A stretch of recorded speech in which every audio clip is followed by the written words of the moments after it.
Hello guys, आज के topic लेते हैं बिहार आज तक गरीब क्यों है।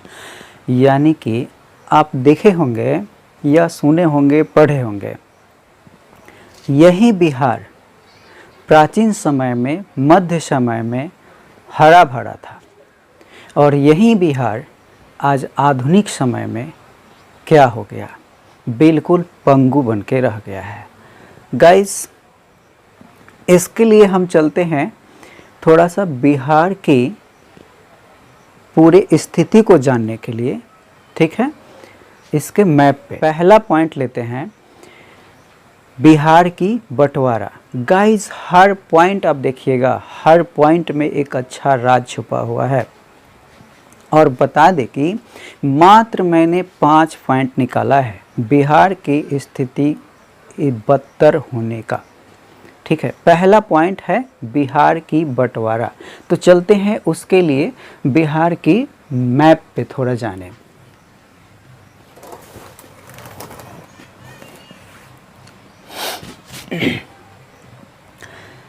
दोस्त, पहला पॉइंट कि यहाँ जो वर्तमान में बिहार दिखता है, यहाँ जो वर्तमान में बिहार दिखता है, ये बिहार पहले देखिए यहाँ पे लिखा हुआ है बंगाल, यानी कि बिहार का, झारखंड का, उड़ीसा का भी और पश्चिम बंगाल जो लिखा हुआ बंगाल का भी, और जो बांग्लादेश लिखा हुआ है बांग्लादेश, ये सारे एक बंगाल का हिस्सा था। और इसको एक सुसंयोजित ढंग से सजाया था अकबर ने, पूरे को एक प्रांत के रूप में, ठीक है। उसके बाद समय परिवर्तन हुआ, जो शासक आया अपना थोड़ा इधर उधर करने लगा। चलते हैं हम बिहार के लिए कि पहले 1905 में ये बंगाल से बिहार अलग होने के सिलसिला हुआ। यानी कि लॉर्ड कर्जन था, जिसके वायसराय लॉर्ड कर्जन था, जिसके शासन काल में बंगाल का विभाजन 16 अक्टूबर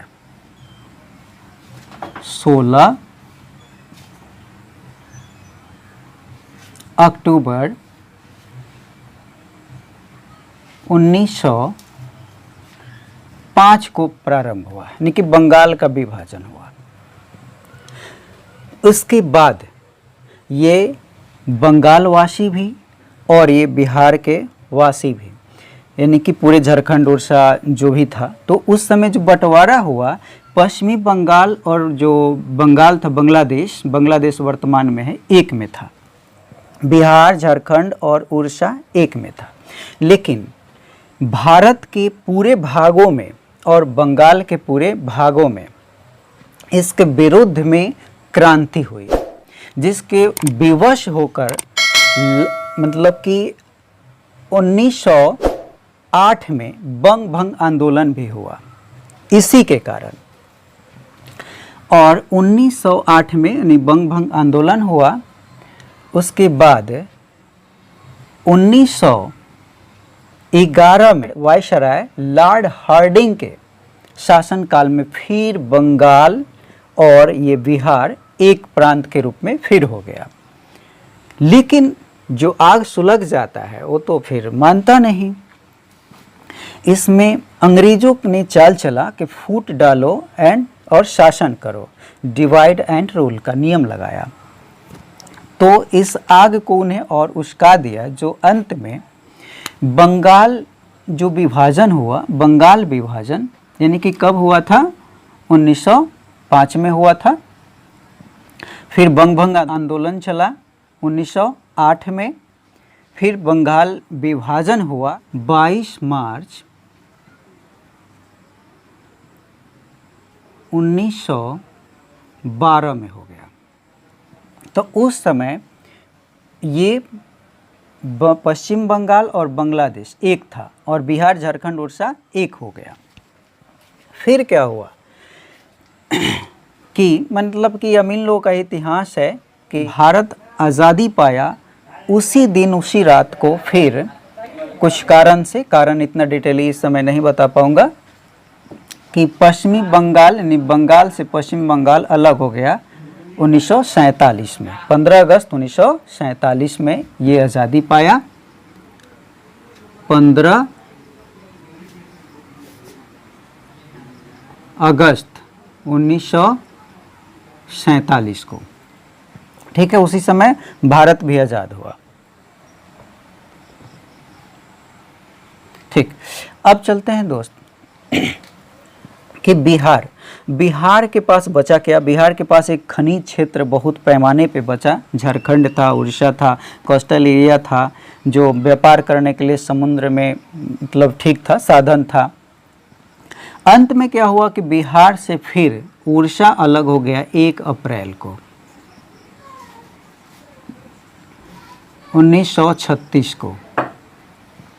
अब बिहार के पास क्या हुआ, सिमट के रह गया। बिहार के पास कृषि क्षेत्र बच गया और खनन क्षेत्र जो झारखंड का एक बड़ा हिस्सा था, दक्षिणी बिहार यानी पठारी क्षेत्र था ये, वो बच गया। उसके बाद फिर भी कुछ बिहार की स्थिति ठीक रहा। इसमें जाने के बाद, बंटवारा हो जाने के बाद पर्यटक क्षेत्र भी चला गया, कुछ खनिज अयस्क जो भी इसमें निकलता था वो भी क्षेत्र से चला गया। बाद में क्या हुआ कि यहाँ पे जनजातीय समूह के लोग रहते थे। उस समय यहाँ बिहार में श्रीमती राबड़ी देवी के नेतृत्व में सरकार था।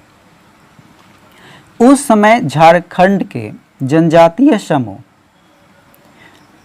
प्रदर्शन कर बिहार को भी बांट लिया, यानी कि ये झारखंड का हो गया आपका बंटवारा 15 नवंबर, यानी बिहार का बंटवारा 15 नवंबर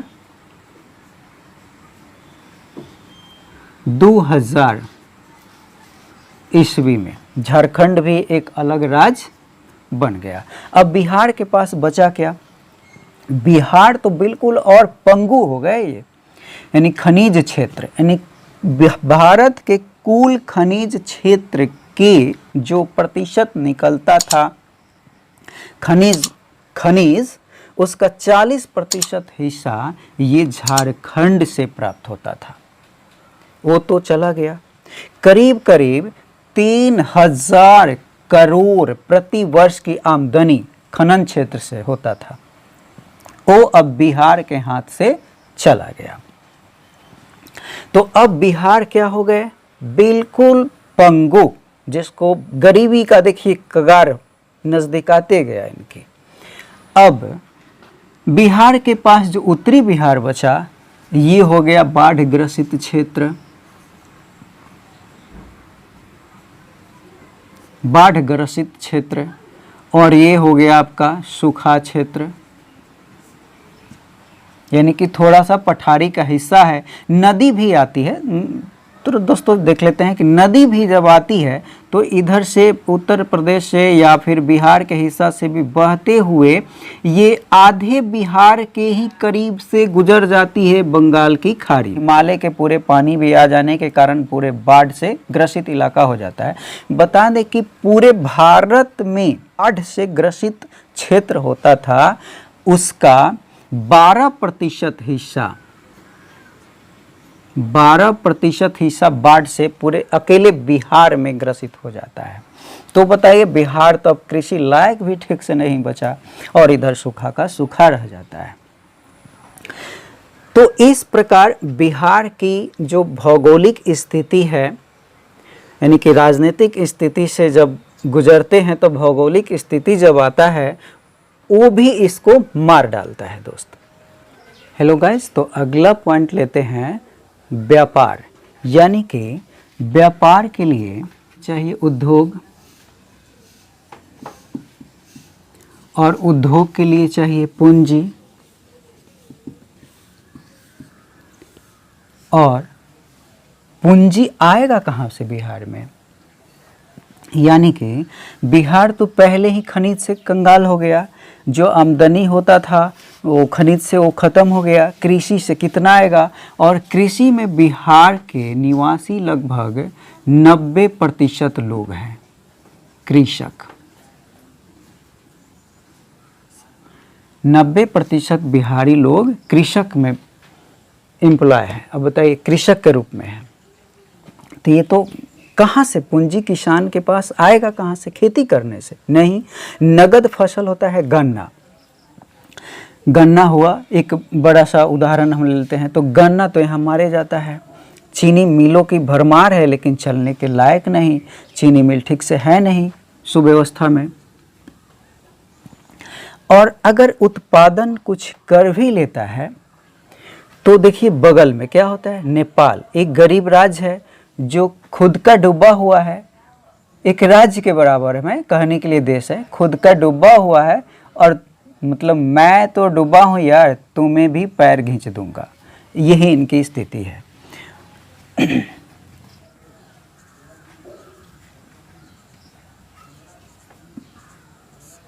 चले, तो बिहार के पास आएगा पूंजी कहाँ से? अब आता है यहाँ पूंजी की व्यवस्था जो सरकार की ओर से होती है। यहाँ दो तरह की व्यवस्था, एक सरकारी जो हुआ औपचारिक और दूसरा जो हुआ अनौपचारिक। तो औपचारिक का मतलब होता है जिसमें औपचारिक में जो पूंजी का निर्माण होता है, छोटे छोटे उद्योग के लिए करता है लोग, तो औपचारिक के रूप में आपका वित्तीय जो प्रणाली आता है, यानी कि जो बैंकिंग सेवाएं आते हैं वो देते हैं लोन, तो उसको भी एक मतलब साख चाहिए, साख देने के लिए भी साख चाहिए उसको, उसका भी फायदा सब लोग नहीं उठा पाता है। कुछ लोग ऐसे भी हो जाते हैं जो बैंक में जाते हैं पैसा के लिए, लेकिन वहाँ दलाल बैठे होते हैं हुआ है और बोल देता है कि इतना पैसा लगेगा इतना, फिर निराश होकर वो चले आते हैं घूस के रूप में। ठीक है, तब बिहार के पास जो पूंजी का व्यवस्था है, बैंक जो सब लोग उसका उपयोग नहीं कर पाते हैं। कुछ लोग जो है छोटे पैमाने पे उद्योग धंधा या फिर बिजनेस व्यापार के लिए जो कार्य करते हैं, वे अपना आवश्यकता का पूर्ति करते हैं अनौपचारिक से। तो अनौपचारिक संस्थाएं में क्या आ जाते हैं, साहूकार, भूस्वामी, दोस्त, रिश्तेदार, महाजन, जो उच्च दरों पे मतलब कि पैसा मुहैया कराते हैं, जिसके कारण यहाँ के लोग क्या होते हैं, हदश जाते हैं, जिसको बोलते हैं हदशना, वो हदश जाते हैं। खनिज क्षेत्र तो खुद चला ही गया, जिससे कि होता था, एक इसी पे गाना था कि जिस समय झारखंड बढ़ रहा था उस समय गाना निकाल दिया था लोगों ने, यहाँ के मतलब गायक ने निकाल दिया था कि मिसरी मलाई खैलू भैलू तन बुलंद अब खैहा शकरकंद अलगा भैल झारखंड ए बिहारी लोग अब खैहा शकरकंद। ठीक है, तो ये व्यापार के जो लेकर के है, जो बाहर के बिजनेसिया यानी कि व्यापारी जब आते हैं, तो उस वक्त दोस्त ध्यान दीजिएगा कि उस वक्त ये संभव था उद्योग धंधा लगाना जिस वक्त खनन क्षेत्र बिहार में था। तो उस वक्त यहाँ की जो पार्टियां थी जो मतलब सत्ता में थी, उसको तो चिंता नहीं था, इसका कोई फिक्र ही नहीं था, लेकिन फिक्र होगा, ध्यान नहीं दिया गया होगा विशेष। तो दोस्त अगला चलते हैं हम, जो पहला पॉइंट हुआ बंटवारा को लेकर के, दूसरा पॉइंट है व्यापार, व्यापार के लिए भी विशेष सुविधाएं यहाँ पे नहीं हैं, और तीसरा पॉइंट लेते हैं यहाँ की शिक्षा व्यवस्था। तो शिक्षा व्यवस्था क्या है आप सब जानते हैं, यही बिहार प्राचीन समय में यानी कि विश्वविख्यात था, और यही बिहार आधुनिक, जिसको हम लोग बोलते हैं मॉडर्न एज, यानी कि आधुनिक युग बोलते हैं, आधुनिक युग में सबका विकास होता है, तो आधुनिक युग में बिहार का विध्वंस हो गया शिक्षा के मामले में। यहाँ के टॉपर भी आते हैं घूस दे करके, कुछ 2016 में भी इसका प्रमाण मिला था यहाँ के टॉपर के लिए। उसके बाद देखते हैं शिक्षा के मामले में अगर आते हैं तो भारत की औसतन जो है आपका 73 यानी कि 73% है, जबकि बिहार का जो है औसतन शिक्षा दर आपका 62 यानी कि 62% है। देखिए भारत के औसत शिक्षा से भी कितना पीछा है यहाँ की शिक्षा। और प्राचीन काल में जो नालंदा विश्वविद्यालय हुआ था, जिसकी स्थापना 5वीं शताब्दी में कुमारगुप्त ने किया था। वो उसका मतलब कि ज्ञान का पंचम हमारे नेपाल के है, तो चाइना, चीन में, भूटान में, तिब्बत में, आपका जापान में या एशियाई अन्य देशों में भी इसका परचम लहराता था। उसके बाद आपको लगभग में 750 से 800 ईस्वी के बीच में जो हुआ था, भागलपुर में विक्रमशिला विश्वविद्यालय की स्थापना, जिसको पाल वंश के शासक धर्मपाल ने मतलब धर्मपाल के सहयोग से स्थापना उसका हुआ था, वो भी पंचम लहराता था। और बता दें कि नालंदा विश्वविद्यालय वे दुनिया का आवासीय विद्यालय में प्रथम था। वहाँ पे 1000 शिक्षक हुआ करते थे और लगभग 10,000 शिष्य हुआ करते थे। वहाँ पे जो गेट पे एंट्री, जिसको प्रवेश करने के लिए ही गेट पे एक शिक्षक अलग थी जो छात्र से वार्ता करते थे वो, और वहाँ वार्ता में निकलने के बाद फिर आगे की प्रक्रिया होती थी। पर आज क्या है शिक्षा व्यवस्था में, आज तो पैसा दे और डिग्री ले, आज की ऐसी शिक्षा व्यवस्था हो गई। तो दोस्तों मिला करके बिहार के शिक्षा पिछड़ने का कारण गरीबी तो है ही, बेरोजगारी भी है, सब कुछ है। बिहार के शिक्षा को विध्वंस कर दिया है और इस शिक्षा नीति में सरकार को कठोर कदम अपनाना चाहिए, यानी कि सरकार को विशेष निगरानी करनी चाहिए। ठीक है दोस्त, आगे चलते हैं हम लोग यहाँ की जनसंख्या। दोस्त चौथी पॉइंट लेते हैं, भारत की जनसंख्या। याद कीजिएगा, चौथा पॉइंट जनसंख्या है,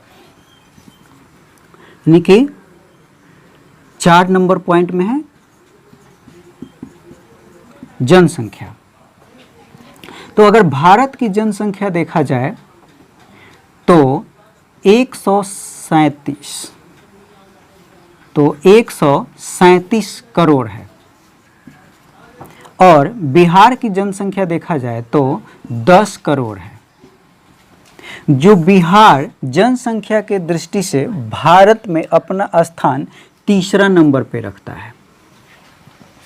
तो ये तीसरा नंबर, यानी कि 29 राज्यों में इसका स्थान जनसंख्या में तीसरा में आ जाता है। और जब क्षेत्रफल की बात करते हैं जब क्षेत्रफल की बात करते हैं तो भारत का स्थान 32 लाख किलोमीटर स्क्वायर, यानी कि वर्ग किलोमीटर है, और बिहार का जो है वे 94,000 किलोमीटर स्क्वायर में। अब बताइए, यानी कि जब यहाँ देखते हैं कि मतलब कि क्षेत्रफल को लेकर के, तो बिहार का स्थान सीधे 12 में धकेल के चला जाता है, 12 नंबर पे चला जाता है। बताइए, इसको भी ना तीसरा तो चौथा पांचवा में भी तो होना चाहिए, लेकिन ये भी नहीं है। तो ये जो आंकड़ा आप देख रहे हैं चौथी पॉइंट जनसंख्या को लेकर के, बिहार के बिल्कुल दुर्भाग्य की बात है। इसके लिए सरकार की ओर से, बिहार सरकार की ओर से हो या फिर केंद्र सरकार की ओर से हो, केंद्र सरकार की ओर से 3-4 राज्य ऐसे भी थे जनसंख्या के मामले में जिनके लिए अतिरिक्त सुविधाएं भी मिला था, लेकिन बिहार राज्य की ओर से भी बिहार के लिए कई योजनाएं हैं जनसंख्या नियंत्रण के लिए। ठीक है, लेकिन यहाँ के लोग जो हैं ऐसे अशिक्षित और कि बता दें कि गरीब स्थिति से गुजरते हैं कुछ लोग, कि वे भूल जाते हैं हम दो हमारे दो। वे समझते हैं कि हम दो हैं, माने मियाँ और बीवी हैं, लेकिन इसमें हमारे दो यानी कि बेटा या बेटी, यानी कि जो उनके संतान हुए दो, उसको हटा देते हैं और जो संतान के लाइन लग जाता है, और जो संतान के होते हैं वो मियाँ बीबी, उसको दो समझ लेते हैं। तो ये तो समझ की जो है थोड़ा सा हेर फेर रखना ही पड़ेगा। गरीब हैं तो क्या है, पर शिक्षा नहीं है तो क्या है, पर ये मानसिक चेतना तो जगा के रखना चाहिए। बुद्धि कोई शिक्षा से नहीं आता, कोई पाठशाला से भी नहीं आता, बुद्धि आवश्यकता से इंसान को खुद खड़ा कर देता है। ठीक है दोस्त, तो मैं 4 पॉइंट बताया दोस्त। तो अगला पॉइंट मैं 5वां आपके सामने पेश करने वाला हूँ, जरा ध्यान से देखिएगा कि 5 नंबर का जो पॉइंट होगा वो सरकार होगा। यानी कि सरकार का जो नेतृत्व करता है, यहाँ की सरकार देखिए कैसा है। सरकार अधिकतर कामों में सफल हो रहे हैं, लेकिन कुछ ऐसे महत्वपूर्ण कार्य है जिसमें विफल दिखते हैं।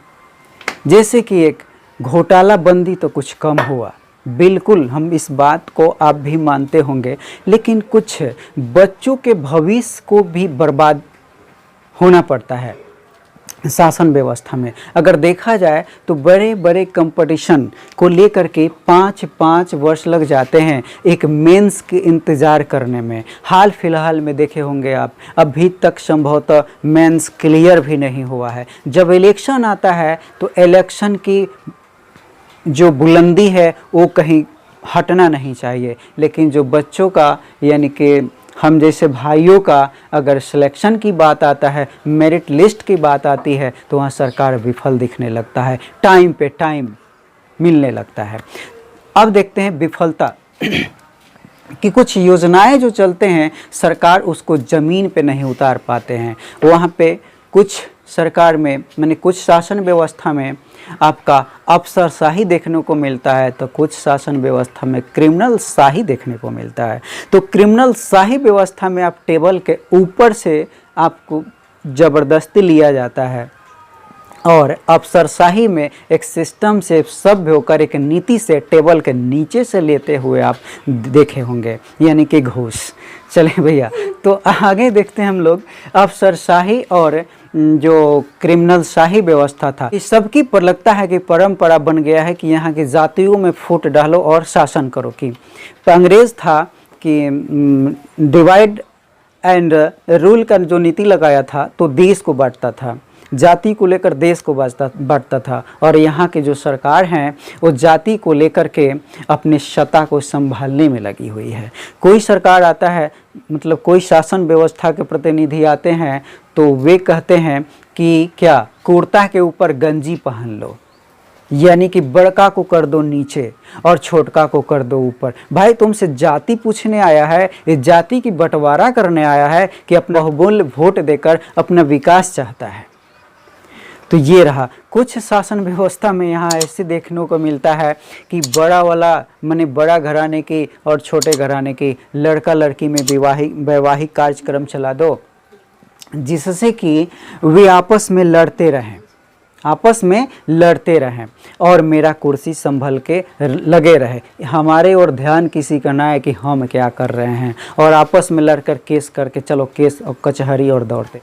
यहाँ की शासन व्यवस्था में ऐसे भी मेरे प्यारे दोस्तों और भाइयों देखने को मिलता है कि राजनीतिक जो पार्टियां हुआ करती हैं वे जब अपनी कुर्सी को चरमराने में जब मतलब बचाने के लिए अपने विरोधी यानी कि विपक्षी को ही अपने कुर्सी का रस्सी बना लेते हैं, यानी कि चल भाई अब हम तू एक है, मेरा रस्सी का काम कर, मेरा कुर्सी संभल के रहे। तो ये घिनौना राजनीतिक बिल्कुल गंदा है। अब हम अनुमान करते हैं कि बिहार की जनता इस राजनीतिक से मूर्ख नहीं है, हूबहू आबरू हो चुकी है, अब ऐसे शासन को नहीं चाहती है। तो दोस्तों ये मेरा आखिरी आपसे विनती है कि इस तरह के वीडियो के लिए लाइक, सब्सक्राइब और बेल आइकन दबाना न भूलें। जय हिंद।